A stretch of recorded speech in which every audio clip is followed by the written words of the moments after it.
कला जब 59 सेकंड में सिमट रही हो, कलाकारी के नाम पर परोसी गई फूहड़ता पर लाल दिल की बरसात हो रही हो, जब सस्ते जोक्स पर नीला अंगूठा और गंभीर कंटेंट को ठेंगा दिखाया जा रहा हो, फिल्में प्रायोजित से ज्यादा आयोजित हो चली हों, बॉलीवुड की रीढ़ से गायब हो चुकी हो रचनात्मकता, सृजन के नाम पर साउथ की रंगीन फोटोकॉपी चल रही हो, फिल्मों में अल्फा मर्द की खोज का जिम्मा फिल्मों पर दे दिया गया हो, मस्तराम का लुगदी साहित्य पटकथा में बदला जा रहा हो, विलेन अब ग्रेट शे से बाहर निकलकर हीरो के तौर पर स्थापित कर दिया जा रहा हो, तब उस दौर में कालजयी कृतियां रचने वाला एक कलाकार हमेशा के लिए खामोश हो गया, जिन्होंने किसानों से कर्ज लेकर मंथन बनाई, चिंतन के लिए मजबूर कर दिया।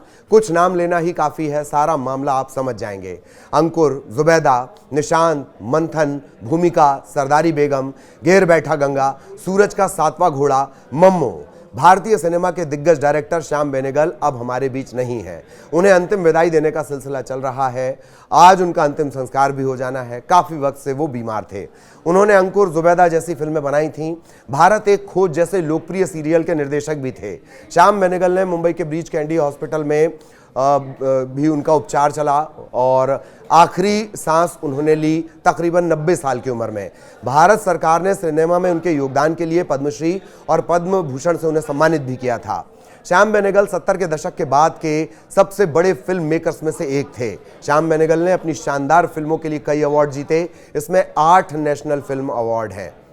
एक तो नेशनल फिल्म अवार्ड मिलना, उसमें भी 8 नेशनल फिल्म अवार्ड मिलना, यह अपने आप में एक बड़ी बात होती है। एक फिल्म फेयर अवार्ड और एक नंदी अवार्ड भी उनमें उनके खाते में है। उन्हें 2005 में सिनेमा के क्षेत्र में भारत में योगदान के लिए सर्वोच्च सम्मान दादा साहब फाल्के पुरस्कार से भी सम्मानित किया जा चुका है। श्याम बेनेगल का जन्म हैदराबाद में हुआ था।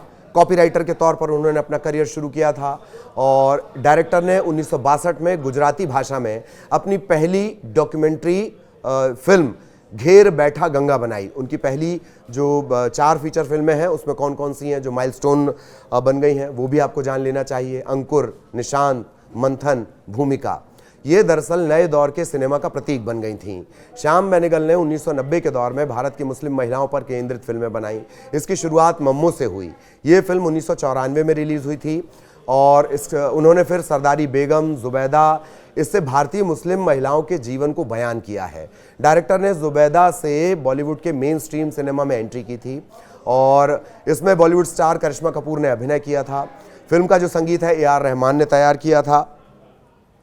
श्याम बेनेगल ने साल 1992 में धर्मवीर भारती के लोकप्रिय नॉवेल सूरज का सातवां घोड़ा, इस पर फिल्म बनाई थी। बहुत फेमस नॉवेल है ये। इसमें 1993 में हिंदी में बेस्ट फिल्म का नेशनल पुरस्कार जीता। कुछ और खास बातें आपको उनके बारे में जाननी चाहिए क्योंकि अब ये कालजयी कृति बनाने वाला कलाकार हमारे पास नहीं है। श्याम बेनेगल भारत में पैरेलल सिनेमा के जनक के रूप में जाने जाते हैं। लैंगिक समानता, सामाजिक न्याय और राजनीतिक संघर्ष को करीने से उभारने के साथ साथ मनुष्यता, मानव मन के अंदर के द्वंद्व को भी श्याम बेनेगल बखूबी रजत पटल पर लेकर आए। मंथन ऑस्कर अवार्ड के लिए नॉमिनेट हुई। कुछ दिनों पहले कांस में मंथन का प्रीमियर हुआ। क्राउड फंडिंग यानी कि करीब 5 लाख किसानों से 2-2 लाख रुपए लेकर इस फिल्म को तैयार किया गया था। क्यों किया गया था? भाई मंथन जैसी फिल्म के लिए, ज़मीनी फिल्म के लिए कोई प्रोड्यूसर तैयार नहीं था, लिहाजा उन्होंने कहा क्राउड फंडिंग की जाएगी।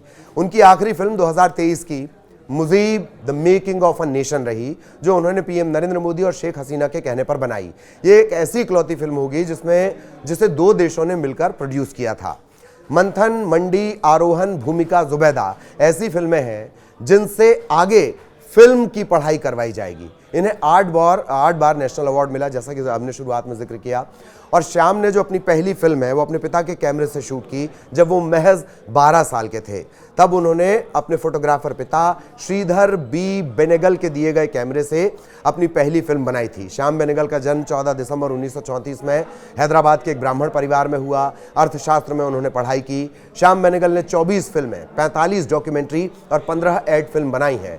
उन्हें 1976 में पद्मश्री और 1991 में पद्म भूषण से सम्मानित किया गया।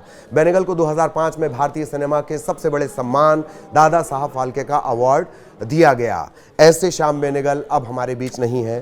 तमाम जो दिग्गज हैं वो उन्हें अपने अपने तरीके से याद कर रहे हैं, अपने अपने तरीके से उन्हें श्रद्धा सुमन दे रहे हैं। लेकिन ये तय है, जिसका जिक्र हमने शुरुआत में किया, कि कला जब अपने सबसे बुरे दौर से गुजर रही हो, तब ऐसा कलाकार जो मानव मन के द्वंद्व से लेकर जमीन में बिखरी सच्चाई को साकार कर देता हो रजत पटल पर, सिल्वर स्क्रीन पर, उस दौर में ऐसे व्यक्ति का जाना, ऐसे डायरेक्टर का जाना, ऐसे स्क्रिप्ट राइटर का जाना सभी को निश्चित तौर पर खलेगा।